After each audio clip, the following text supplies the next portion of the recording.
शुरू करता हूँ अल्लाह के नाम से जो निहायत मेहरबान और रहम करने वाला है। मुआशरा कसूरवार है या नहीं। कोई बेवा औरत हो, उसके छोटे छोटे बच्चे हों, उसके घर कोई गैर मर्द राशन लेकर दाखिल हो, देखने वाले वही सोचेंगे जो इस वक्त आप सोच रहे हैं। एक बेवा खातून है जिसे मैं ज़ाती तौर पर जानता हूँ। खामद मजदूरी करता हुआ 3 बच्चे छोड़कर चल बसा। अपनी बीवी और बच्चों के लिए कमरों के सिवा कुछ ना छोड़ा। लोग राशन देते, पैसे चावल या गंदम भेज देते, गुजारा हो जाता। तकरीबन 1-1.5 साल के बाद सुनने में आया कि इसके घर में गैर मर्द आते हैं। बस ये खबर घर घर औरतों ने ये कहकर फैला दी, किसी से बात ना कर रहा, उसके घर मर्द आते देखे हैं।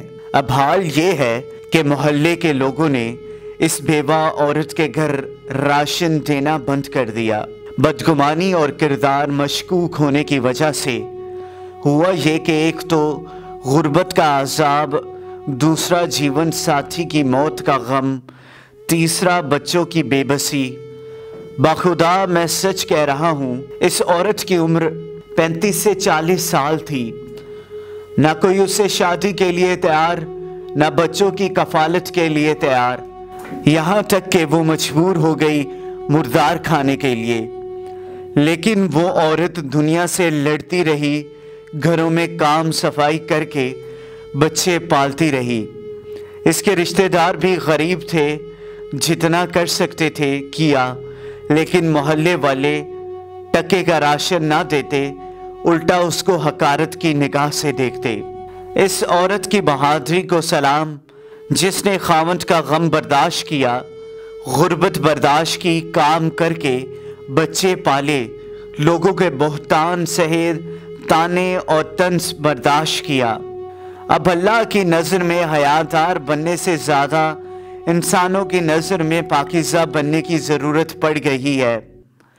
तभी लोग जीने देते हैं, वगरना दुनिया में जीते जी मार देते हैं लोग। 2 बातें पल्ले बांध लें। एक, किसी शख्स पर किसी के कहने या सुनने से इल्ज़ाम और बोहतान तराशी ना करना, सुनी सुनाई बात को आगे ना पहुँचाना, बल्कि पर्दा पोशी करना। इंसान का किरदार जैसा भी हो, उसकी मदद ज़रूर करना। यतीम की कफालत से कभी हाथ ना उठाना।